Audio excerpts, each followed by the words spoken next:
He's not here. It's probably the special. Okay, we wait.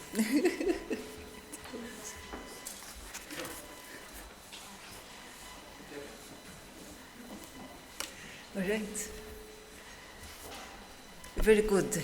So I'm very happy to welcome you back after the lunch break, and thank you for the very nice and very good food and drink. And now it's my great pleasure to introduce Professor Goran Dimitrov. So Professor Goran Dimitrov, he is the head, the president of the Macedonian Society, and he's also a gynecologist. Oncologist. And, yes. Thank you so very much. The floor is yours. It's our honor to be hosting. Before the presentation, I would like to greet everybody here present, all the lecturers, all the guests, and in the name of the Macedonian Medical Association. It comprises of about 5,300 doctors, medical doctors, but it's a pity that some 5 or 6 years ago, the number was 7,000 and something. So we have a problem with migration. A lot of doctors go to predominantly to Germany, to Switzerland, to Norway, and a small number goes to France or United States and Canada and so on. So that is the problem. And I would like to express my gratitude to Professor, I won't miss the pronunciation maybe, Jean Aleja Ajus. That's very good. Okay, it's in Maltesian British, Maltesian English. Yes. And I would like to thank my dear friend, colleague, Professor Tofovsky, and to congratulate both and the others for organizing this nice meeting. It's the first time in Skopje, in Republic of North Macedonia, and I hope that we'll have another meetings here near in the region and so on. So the title of my lecture is Confusing Symptoms and Laboratory Tests Leading to the Diagnosis of Malignant Mixed Germ Cell Tumor of the Ovaries. It's a case report, but I will present you in a manner that I will talk a little bit about the case report, then I will talk about some references, theory, and so on, so it can be interesting for you. So we have a case report of a 30-year-old nullipara that was finally diagnosed with a malignant mixed germ cell ovarian tumor. In May 2019, she was admitted to the hospital with small ovarian masses, slightly elevated beta HCG, and treated conservatively for a suspected ectopic pregnancy with parenteral methotrexate. After 3 weeks, the levels of beta-HCG were normalized. In November 2020, the patient was referred to the urgent surgical department following an acute abdomen. They transferred her to the university clinic, to our clinic for obstetrics and gynecology, with a big abdominal tumor and the possibility of its rupture, because there was a small contents of liquid in the pouch of Douglas. Here's the ultrasound that was made after her admittance. So we had the left adnexal tumor masses with dimensions of approximately 10 to 12 centimeters with high ROMI score. This is the index, this is not the algorithm. So it's only ultrasound that is very subjective, and then it's told by the one that makes the ultrasound scan. On MRI, we have a large solid cystic necrotic tumor with a diameter of about 12 to 8 centimeters. They corrected the centimeters. Okay. Probably originating from the left ovary and suppressing the uterus.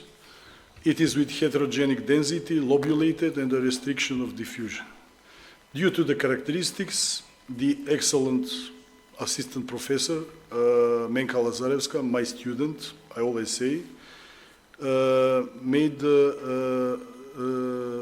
an analysis of the MRI, and she told us that there could be a possibility of germ cell tumor, or maybe differentially, diagnostically, Sertoli-Leydig tumor.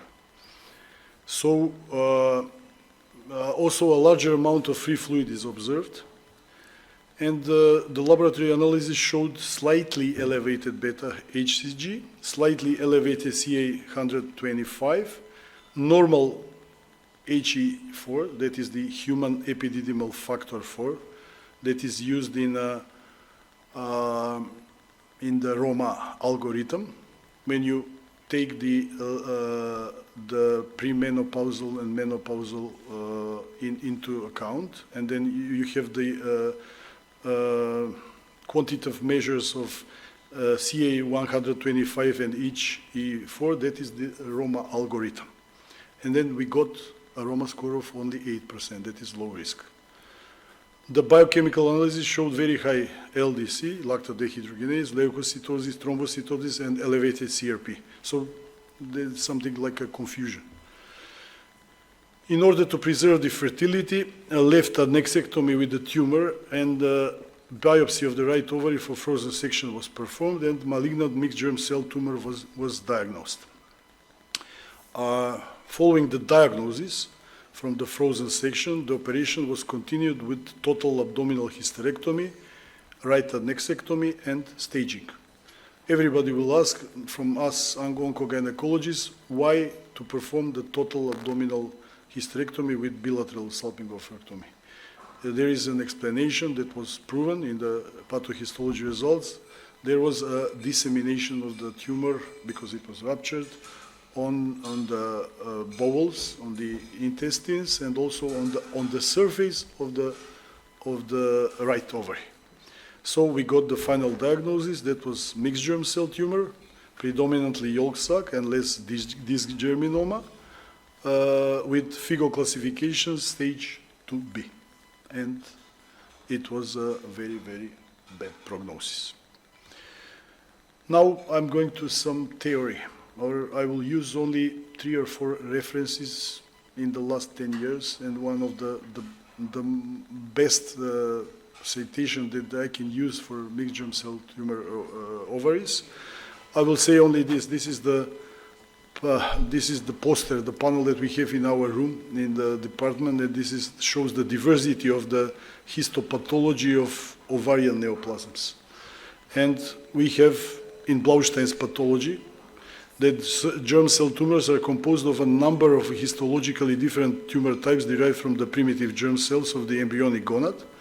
The concept of these tumors is that a specific group of gonadal neoplasms has evolved over the last several decades. It is based on the common histogenesis of these neoplasms, the relatively frequent presence of histologically different neoplastic elements within the same tumor, the presence of histologically similar neoplasms in extragonadal locations along the line of migration of the primitive germ cells from the wall of the yolk sac to the gonadal ridge, and the remarkable homology between the various tumors in the male and the female. We have also, as you can see, mixed germ cells for anybody that hasn't heard about this, in male and in female. Although the strong morphologic resemblance between the testicular seminoma and its ovarian counterpart, the dysgerminoma, was noted soon after these neoplasms were first described, and for a long time there was no agreement as to their histogenesis.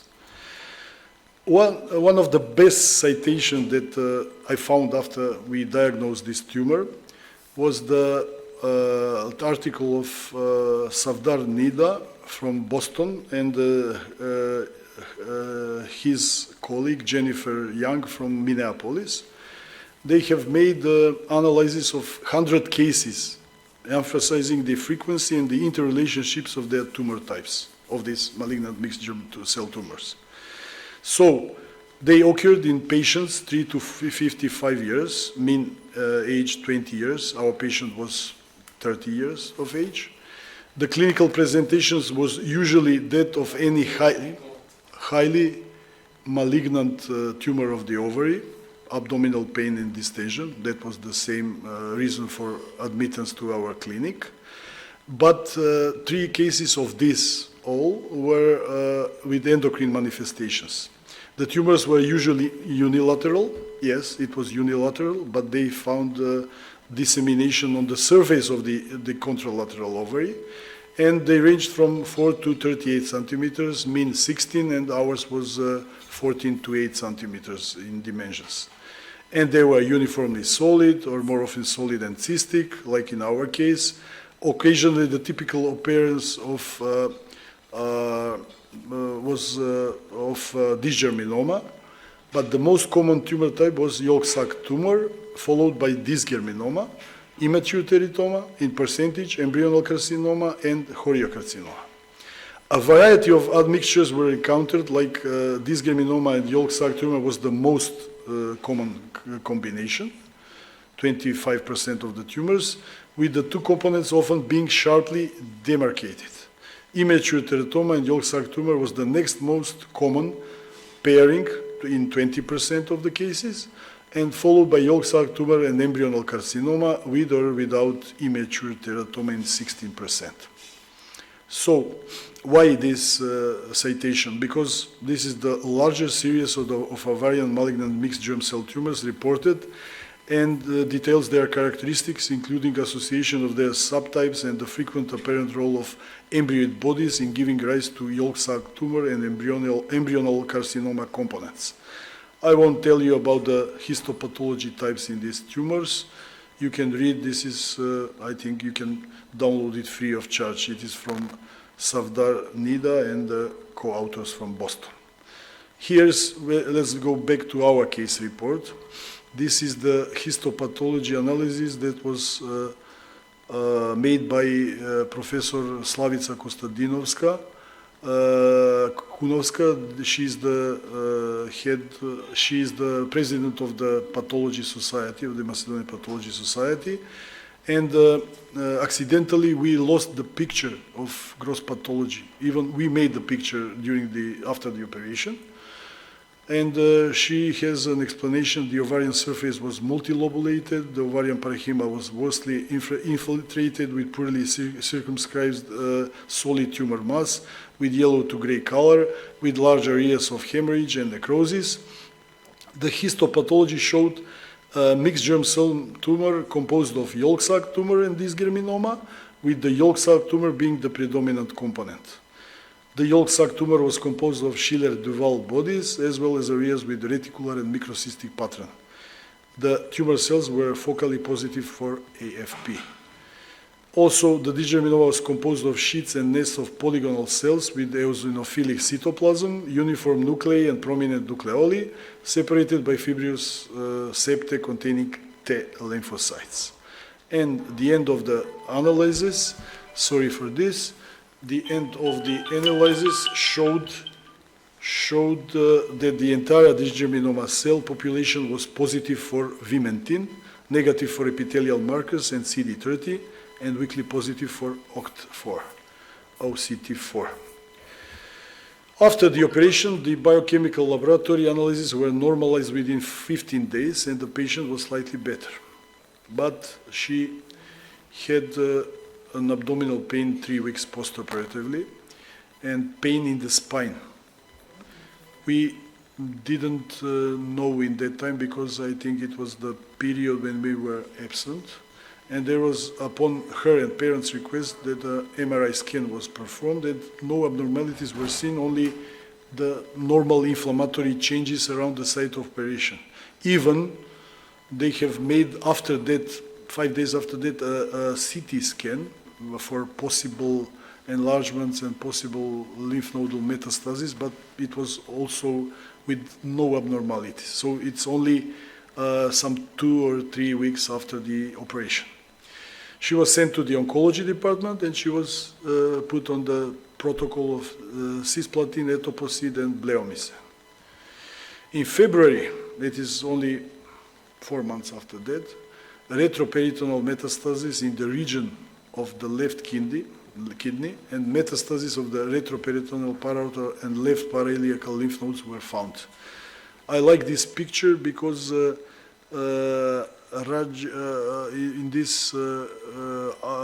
in this article we can see what kind of localization were her metastases. It was a very bad region, very bad localization, and they didn't know what to do because they were not so big. So they continued with cisplatin, etoposide, and bleomycin. Why do I say this? I say this because we are not responsible after the surgical treatment for the patient. For the surgical treatment, we have a specialist oncologist. They are doing the oncogynecology specialty, and they prolonged this therapy. And in March 2021, the patient's condition worsened, after which she sought surgical treatment in a foreign clinic, in a foreign hospital. I'm very sorry to say the operation was made in a private clinic. I can't describe the operation because as an oncogynecologist I cannot find maybe it was a palliative, maybe it was a rescue operation. Yes, the retroperitoneal formation was very big, and then it could impair not only the renal system, but also the intestines, because it was growing, especially on the left side where the tumor was, and above the kidney in the retroperitoneal space. So they made the operation, that is a removal of large retroperitoneal metastatic mass with left nephrectomy and colostomy. But that was only, I saw her when she came here, because she had a lot of pain. We administered in the clinic of oncology a lot of analgesics and so on. It was only a palliative therapy, so she died in April 2021, so 5 months after the diagnosis. So now we can discuss something that happened or it doesn't happen, but we can find the clues why the course of this clinical case was like this. We have a very good article in 219 cases that have disease-free survival 39.7, were fine till the end of the study. The mean duration of the survival was 3.56, that means years. But when the survival of patient was compared to in the treatment groups, it is very, very ununderstandable. That we cannot understand. The patients who did not receive chemotherapy were better than in patients who received chemotherapy. That's one of the things that we have put a question mark at the end. And this is the same, but with the citation from, it was from Curious in 2022 April published. And there is another thing. Although male germ cell tumors, which are 20 times more common than malignant ovarian germ cell tumors, share many similarities, women, like in our case, who recur with this malignancy have a worse prognosis. Maybe that was the thing that nobody can count on, especially when you have a metastasis or a recurrence that's happening retroperitoneal. Nobody can see it with the medical imaging. Nobody can diagnose it because there is chemotherapy. We cannot use theoretically no use of the markers, biomarkers, when she's treated with chemotherapy, and that's why the prognosis was very bad. And something very interesting, that is for the conclusion, that will be on the another slide, that we have many papers saying about previous ectopic pregnancy, so previous unsuccessful pregnancy. It can be no ectopic, it can be also missed abortion or spontaneous abortion that is followed by, in 1 year or 2 years, by a germ cell tumor, even a malignant one. So we have some mixed germ cell tumor that was mimicking unruptured ectopic pregnancy, presenting with unusually high serum alpha fetoprotein, in our case, no raise of the alpha fetoprotein. And there was a case of rare malignant mixed ovarian gel cell tumor masquerading as an ectopic pregnancy. So, could it be that when she was treated with the methotrexate, that it wasn't the ectopic pregnancy, the diagnosis, but it could be the beginning of the raise of the beta HCG that was suppressed by the methotrexate, and after that it didn't raise because on admittance, the thing that was confusing was that the beta HCG level was very low. And maybe this was another question mark. These are two questions that are instead of conclusion. And then, although we know that the rare germ cell tumors, malignant and non-malignant, occur in places that are other than the testicles and ovaries, we call them extragonadal germ cell tumors. Maybe these others, and maybe the causative factor can be unsuccessful previous pregnancy, because there are a lot of reports saying about in their files that there was a successful pregnancy. And the second question, reading all these articles, now there is a big project in the United States to see the effect of this proposed therapy for the mixed germ cell tumors, that is etoposide, bleomycin, and cisplatin. Do they really have effect? Because they want to evaluate. It is maybe on, I don't know the exact time that when they will finish it, because they have to raise the number of cases. You have to have at least 5 or maybe 10 years to see the response to the treatment, the progression-free survival, and overall survival. I won't tell you the citation that says, yes, a mixed germ cell malignant tumor has survival, overall survival rate of 91%. That is not so, because they count all the stages.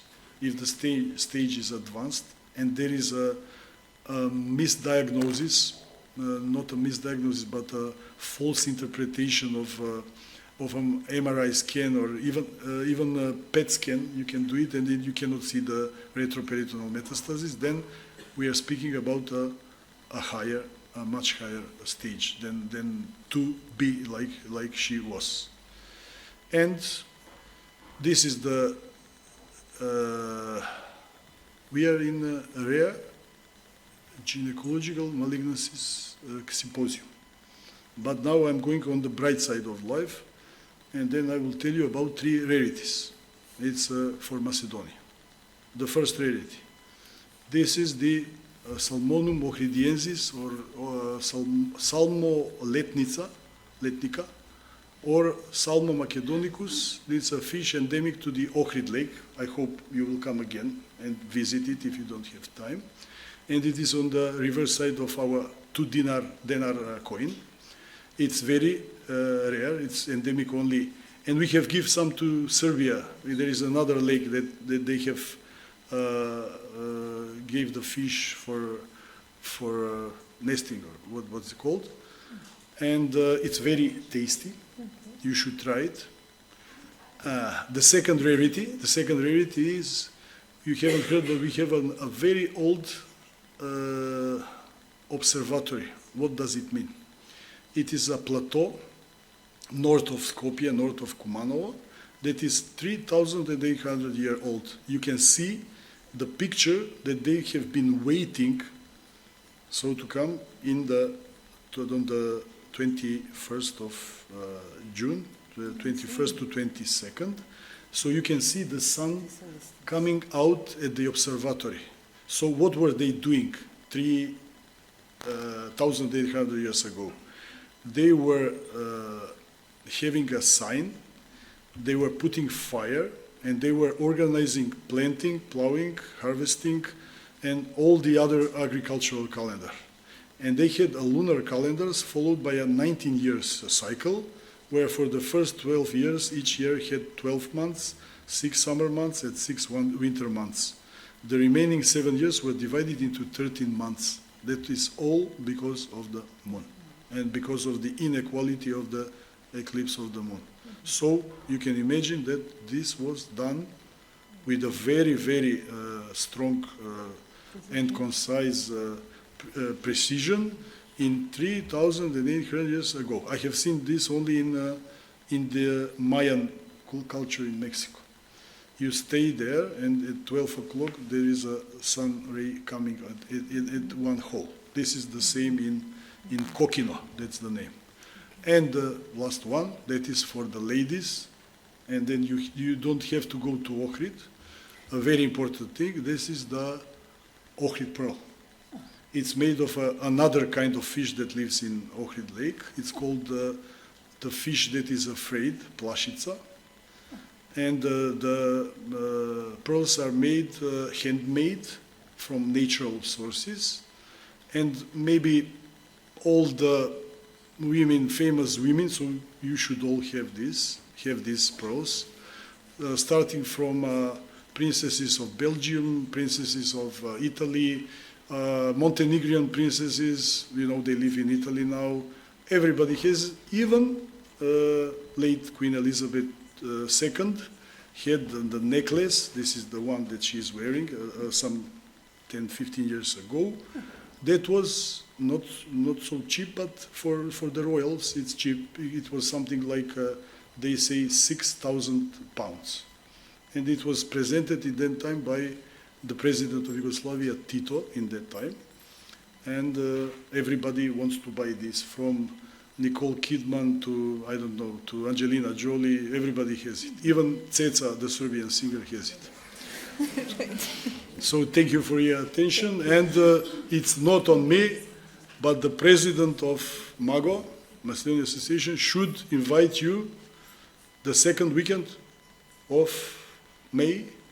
There will be a Congress of Gynecologists and Obstetricians. It was an international congress of our organization in Ohrid, in this town.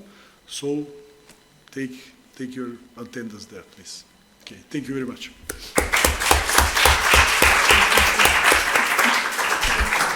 Thank you very, very much, Professor Gordon, and not only for the very interesting rare case, but even for this flavor of the rarities. For the tourist advertisements. Exactly, exactly. So, are there any questions for Professor Gordon? Yes, there is one question. Yes, please. Just one question. In your case and also in some of the articles you showed, actually, this is the high level of alpha-fetoprotein. So is there any suggestion that maybe for this unknown or maybe some suspicious ectopic pregnancies we should take also alpha-fetoprotein, like a routine screening? Yes, it's usually in the past times that we were doing only the 5 markers, because we say only 2 or 3 of them are specific for ovarian tissue. But in new times, as you can see from the best study, most cited study, the range of years is up to 40 years, 50 years. In the past times, we were doing only alpha-fetoprotein and beta-HCG to younger girls, not women, because it is supposed that infertility is linked to the oncogenetic architecture of the ovary. All the patients that are younger than 40 are childless with some malignant ovary tumor, because the thesis is that they cannot have normal. Even this patient was in marriage. She was divorced after 3 years because she couldn't get pregnant. So that's what was my speculation. It's only a speculation. When she entered the private hospital where she was treated with methotrexate, maybe that's all. Maybe she wasn't pregnant. The elevation of beta-HCG was because of that. And they didn't measure the alpha-fetoprotein, and maybe the methotrexate lead to decline in all these tumor markers. But when it started to grow, so it was 12 centimeters, and if it is a 12 centimeters, it's logical to we to have a very high level of beta-HCG in the yolk sac and dysgraminoma. But it was something above the normal range. So there is something in the mixture of treatment with the chemotherapy and the diagnosis. It was only 1 year and 7 months after the treatment with the methotrexate. Any other questions? No, because in my mind it's always like if there is a suspicion of an ectopic, you think of trophoblast disease and persistent trophoblast disease. So I would imagine, had this patient come into, any clinic, probably that's the first suspicion. But as you rightly said, then the treatment for that, unfortunately, derailed. Conservative. Exactly. With an injection, because they saw, I don't have this data, documents, but it's probably that they have seen something like a tumor. They suspected it was an ectopic pregnancy. The beta-HCG was elevated, so, and the course was going on just as it was an ectopic pregnancy. Exactly. So that's why the diagnosis, when it's delayed, is always with a worse prognosis. Exactly. It's a typical case of the problems faced by women with rare gynec cancers. Yeah, that's maybe they have to raise the rank for doing all the 7 markers, we say, up to 40 or maybe something like that. And then if we see some of the markers that are elevated, maybe we should proceed with another investigations. And now we have it's a very, very new study from Shanghai. We got the paper maybe last year, November. They are doing on a very sensitive marker. It's only 1 marker. The price is not so high. And maybe it's going to beat the Roma score, the Roma algorithm, and all the other markers. It's the price. Everybody's asking the price because if it can be implemented in the screening. So the price, as I can see it on the internet, is the kit is something like $70 US. So till the end price, it won't be more than 150. And the Roma, if we take the price that is in the laboratories and it's private, we are doing it on the health fund, is something like $50. So maybe this is the future of the diagnosis of epithelial ovarian cancer, and to make to distinguish between these histological types. But for these rare tumors, we have to investigate and to think about it. Yes, definitely. Okay, so I think that... Anybody to ask about the salmoners? So, thank you very much. Thank you. Thank you. And it's been very interesting. Thank you very much. Okay, so now I have the pleasure to introduce Professor John O'Leary. So, Professor John O'Leary, he is the head of pathology at Trinity College Dublin. Unfortunately, he couldn't make it in person, and we're going to have to listen to his pre-recorded lecture, which is basically artificial intelligence in cervical screening. And I know there has been a lot of discussion about cervical screening, and Professor O'Leary is certainly, a very important person in the field. So I think we can put up the recording. It's a great pleasure to speak at the Gynocare North Macedonia Training School event this September as part of the cost action. There's been a lot of talk about precision medicine and P4 cancer medicine. In Dublin, we've decided to broaden this in terms of P4 cancer screening to look at the event being predictive, being preventative, being precision, and being participatory. I also want to introduce the National Cervical Screening Laboratory, the NCSL, which is a world first in cancer screening.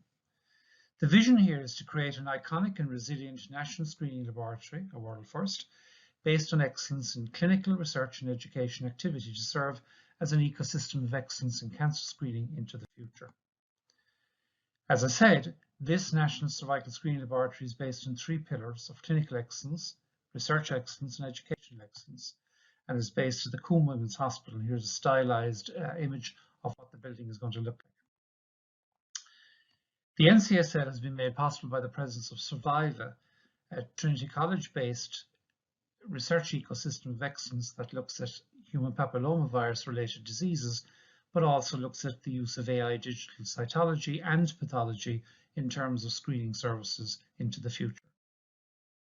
We are about evolution, but also about revolution. Surviva is an international ecosystem of consequence with many international and national partners. We're also a member of the Organisation of European Cancer Institutes, and you can see there the Irish and British flags are well represented in the British Isles. As all of you know now, AI is pervasive. It touches all of our lives in terms of television, computing, biotechnology, etc. But how do we define artificial intelligence? Essentially, all of this stems from machine learning, which is at the center of our graphic here. Machine learning can either be supervised learning, unsupervised learning, or reinforced learning. Most practitioners of the art use supervised learning and reinforced learning. AI learning and deep learning are essentially branches of machine learning.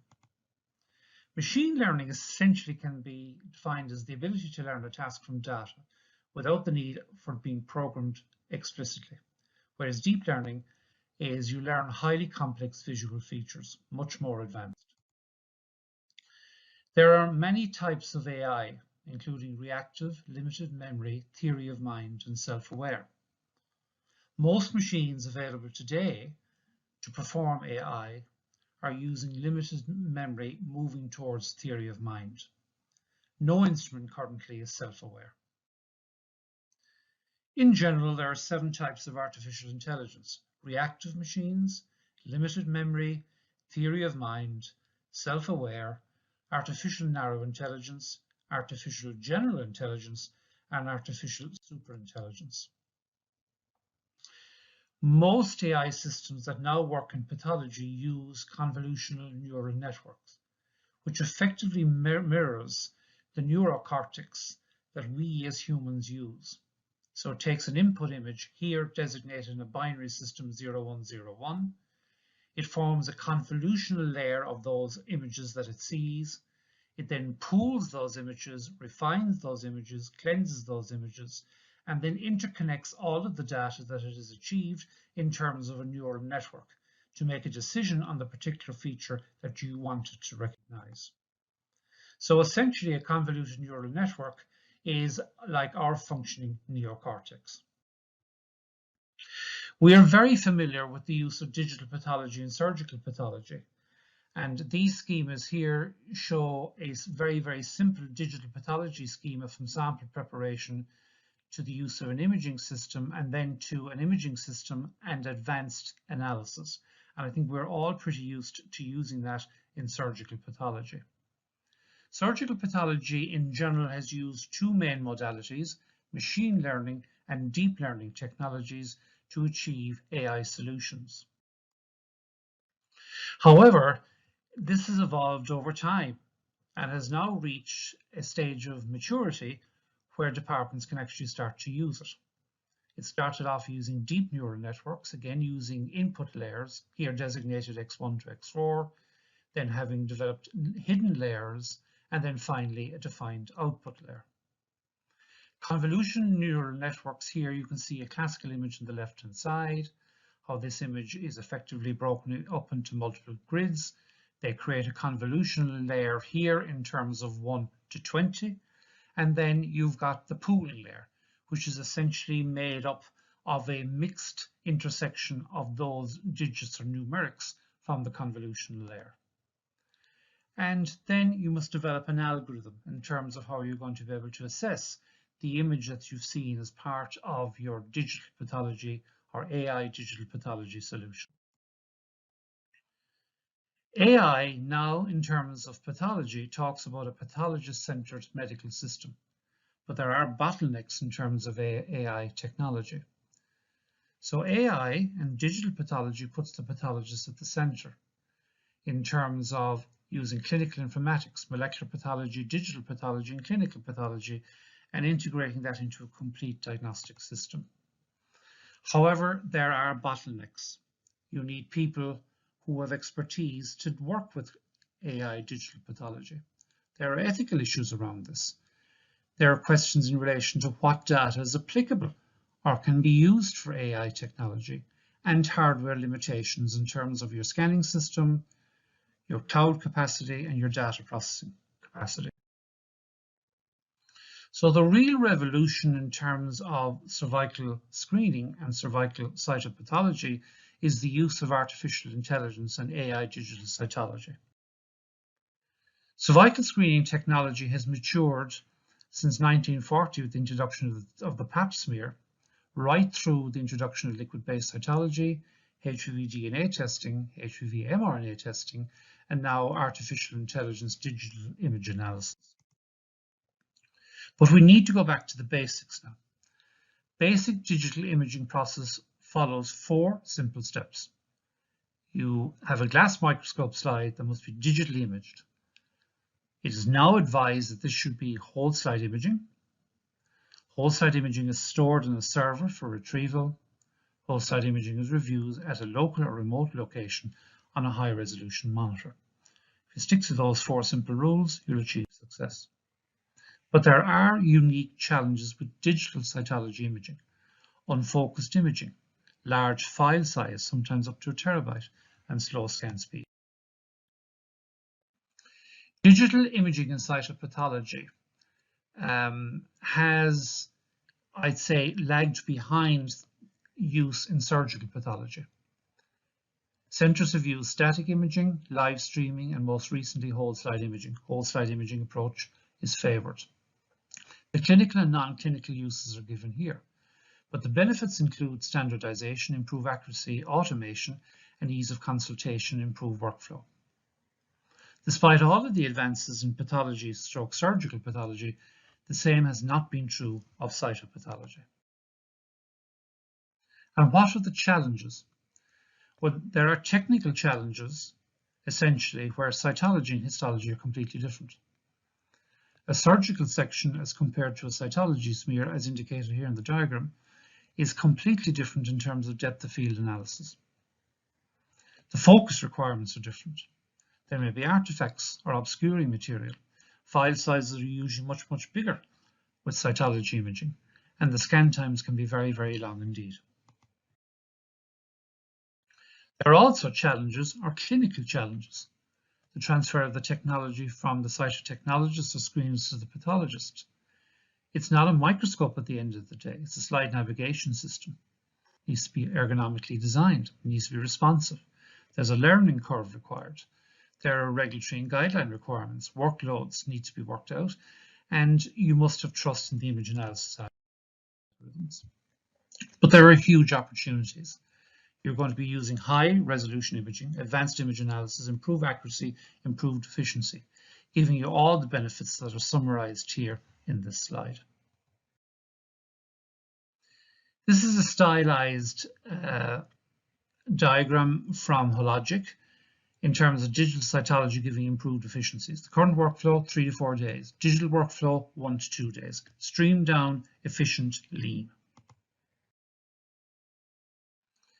Because you're using a throughput scanning system, The ideal system should be able to take images at multiple focal planes and then merge these images to create a single image with the best focus from each of those planes. It will then generate a convenient workflow of new cases. It will facilitate exquisite case review through image analysis, providing galleries of relevant images, and allows electronic digital cell spotting. Now I would like to introduce the Genius diagnostic system from Hologic. The Genius Digital Diagnostic System is the first CE-marked digital cytology platform to combine a new artificial intelligence algorithm with advanced volumetric imaging technology to help the cytotechnologists and pathologists identify precancerous lesions and cancer cells in women. It's a very simple yet elegant system based on a digital imager, a cervical cancer screening algorithm, an image management system, and a review workstation. It's using next-generation imaging technology to produce exceptional image quality. It uses new artificial intelligence algorithms designed to accurately detect precancers and cancer cells. It's seamless and dynamic collaboration with remote digital case review, and it will radically transform workflow with digital case movement and promote enhanced efficiency. The Genius digital diagnostic workflow is very, very simple yet elegant. We still have the same sample collection, slide creation is the same, the digital images are produced through the Genius system, the digital images are sent to an image management server, and then the case is retrieved from the server for screening at review stations. This next generation imaging technology uses volumetric scanning. A single scan simultaneously acquires up to 14 planes, eliminating the need to scan each layer individually. It uses adaptive focus. Curve following scanning methods minimize local focus errors, providing higher quality cytology imaging, absolutely critical in terms of cytology. And focus merging. Powerful image processing, merging in-focus pixels from multiple planes into a single layer. Again, absolutely required for cytology. Here you will actually see some of the images that were presented to you on the review scopes or on the review stations. You get a macro slide image with cell count slide ID. You get AI-generated gallery of diagnostically relevant cells. You have optional row features to expand the gallery up to 2 by with the number of objectives. You can also look at the whole slide image, which will be digitally marked. And you've got a toolbar which will allow you to magnify, mark objects, and add comments where required. Now I want you to sit back and listen to look at the new Genius digital diagnostic system.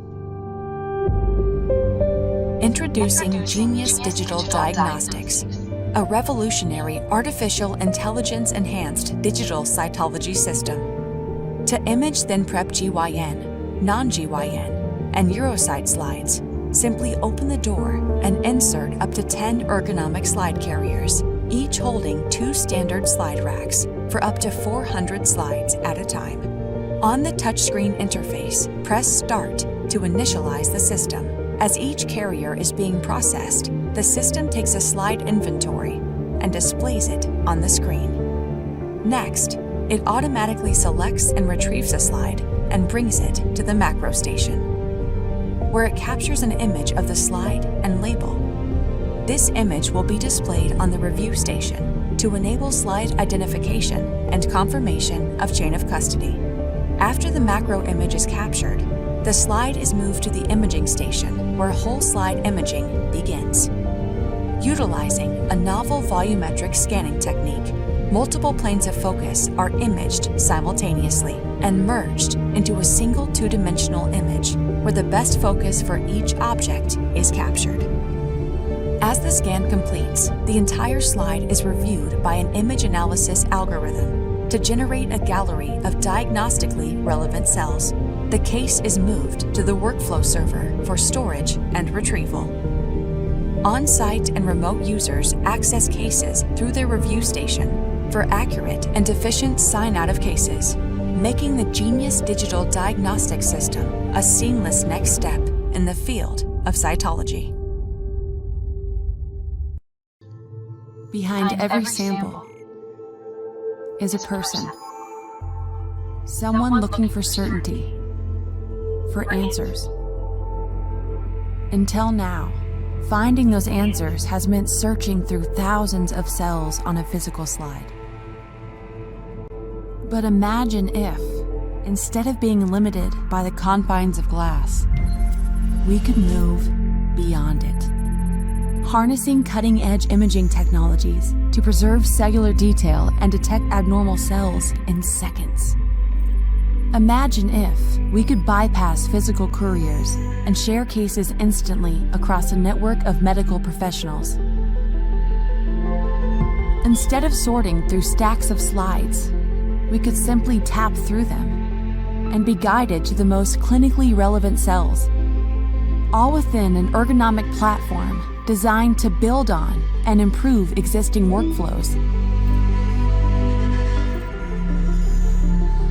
We'd not only be more accurate, but more efficient, utilizing expertise where it's needed the most.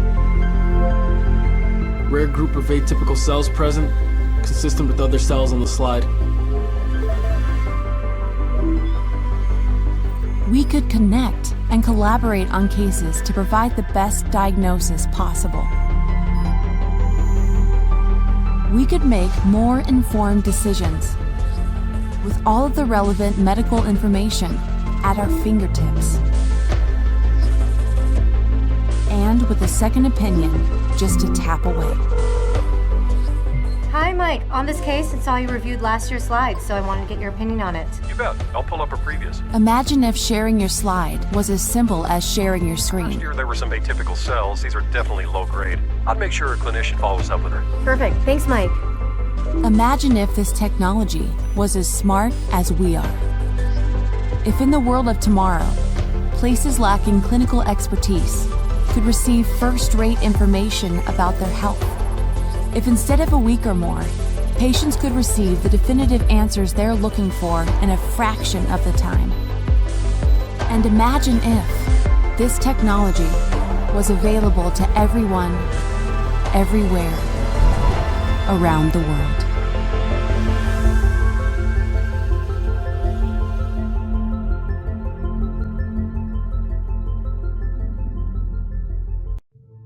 You will agree with me that this is magnificent technology. All of our cytotechnologists in the Coombe Hospital in Dublin have been trained on the cloud with this technology. It has the power to revolutionize cytopathology and cervical screening as an objective test of disease.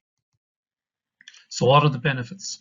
Clearly the quality experience as you've seen here, it empowers your cytology, it's high throughput, high quality digital images, it saves time. We don't have the problem any longer of lost or broken slides, zero transportation cost, cases are available in real time, it's promoting efficiency, it's also enhancing workflow. So clear benefits for the users and ultimately for women.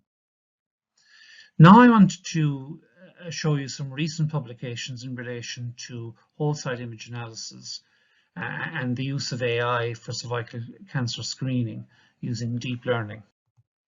This is an interesting paper, again, using a classifier system, building from clinical data sets, where they're using resolved images at low and high resolution, and then using the current neural networks to decide on the features that it has informed the instrument with. So essentially this is a type of parallel system, very, very similar but not quite as exquisite as that you've seen in the Genius system from Hologic. But in this paper they did look at the original Hologic imaging system, or the TIS, which we also have in the Coombe, and in general there was pretty good broad agreement between this new proposed system from this Chinese group and the original Hologic TIS system. Of course, it was not able to compare the new Genius system against this new AI system. However, what it does tell us is that it is absolutely mandatory that you need to be able to scan the slide in multiple planes. As you know, on the Genius system you saw there that up to 14 levels or depths are scanned. And that's really, really important, because this graphic here is showing rich feature representations of the models. Original models there on the top left, you can see this is effectively a graphic showing the features that were identified. If you change the parameterization in terms of enhanced models or mixed models or baseline models, you will get different features being represented. So that's really, really important.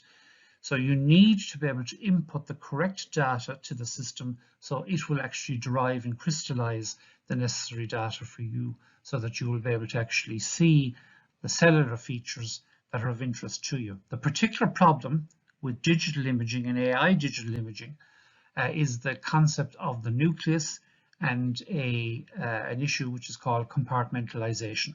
The nucleus is not homogeneously dark, it is variable, and this does cause a problem for some digital imaging and subsequently AI digital imaging systems. The second paper from last year is in relation to quantitative analysis of abnormalities in gynocytopathology with deep learning.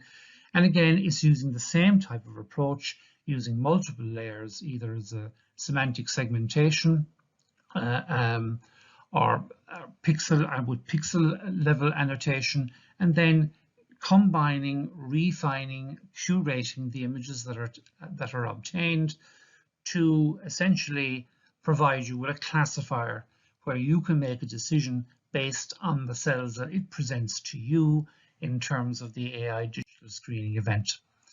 And in this paper, you can see on the top panel, panel A, you've got all of the cells distributed and annotated in terms of what those cells are. In panel B, a pseudo-color motif is applied to the actual class slide. And then based on that pseudo-color motif, you will then get the final crystallized or narration image in panel C, which will tell you whether in actual fact these are normal cells, whether they're involved in inflammation, or whether they are low grade, high grade, or squamous cell carcinoma, etc. Very similar type of approach to the type of genius system, but again, not quite as refined. As we move forward, we need to consider the ability to be able to biochemically fingerprint cells. And AI spectroscopy-based approaches do offer this. And our group has done a lot of work on Raman spectroscopy. We've recently published a Nature Protocols paper on this. And the reason why biochemically fingerprinting cells is important is because the human body is a mosaic of different genomes. Each cell has a unique biochemical signature that tells us exactly what's going on in that particular cell. In spectroscopy, we fire a high energy beam of light with photons, and then the cells will emit various emission spectra. We've published extensively on this, and here's an example of us being able to apply the technology in terms of cervical smears, where we can accurately identify cells as being normal, SIN1, SIN2, SIN3. Indeed, we can even go further. We can do in situ, essentially quasi-molecular analysis to say whether the cervical precancer cells are HPV DNA or RNA positive or dual positive for both. This is lower cost technology than molecular testing, but gives us enormous power. And the ability to combine a Raman spectroscopy or infrared spectroscopy with AI is pretty obvious in terms of the benefits that could accrue. If you do use spectroscopic emissions, and here we're showing examples of Raman, you are effectively able to do subcellular analysis, here looking at the nucleus, looking at the cytoplasm, looking at inflammatory cells. And each molecule within the cell, whether it is carbohydrate, water, protein or whatever, that will emit a particular spectrum when a high energy photon is focused on that particular cell. So there's huge potential to combine AI with spectroscopic technologies to give us effectively exquisite biochemical fingerprinting of cells. But we must look beyond that. And for a cancer program to be really, really successful, we need to look at future roadmaps. And here I want to just show you AI live cell imaging. Here we're looking at cancer cells talking to one another through the formation of nanobridges. These are these very, very thin wires that are being formed between the cells. That big green blob that's going off there is an extracellular vesicle. And we can even get down to really, really minute detail, where here we can see a molecule in red being moved and pushed across the nanowires from one cancer cell to the other. This is the future. This, combined with biochemical fingerprinting, will give us exquisite resolution in terms of precancer and cancer cells as we go forward. We know that P16Ki67 has been pervasive in terms of its use in cytology and histopathology, and now NCI is recommending that dual stain should be digitally scanned and AI screening modalities should be applied to identify those cells that show dual positivity. So the future of cervical screening, we've gone from just liquid-based cytology through HPV testing, and now there's an absolute need for a test of disease classifier. And I'm submitting to you that the AI digital cytopathology combined with P16Ki67 is certainly a good candidate for this. But at the end of the day, in terms of AI digital pathology, we are part of a complex group of clinicians and scientists that are creating the digital envelope for that patient, which will be maintained in perpetuity. We need to open our minds as pathologists and practitioners of the art in laboratory medicine to the future and hopefully embrace some of the things that I've shown you today. This is essentially about growing our minds, making connections, creating impact, effectively like a convoluted neural network that I've shown you for cytology. And finally, I'm really sorry that I've not been able to be with you today. I just want to finally thank our P4 cancer screening team and all of the people that work within the Survivor Research Consortium. I wish you a very, very successful meeting.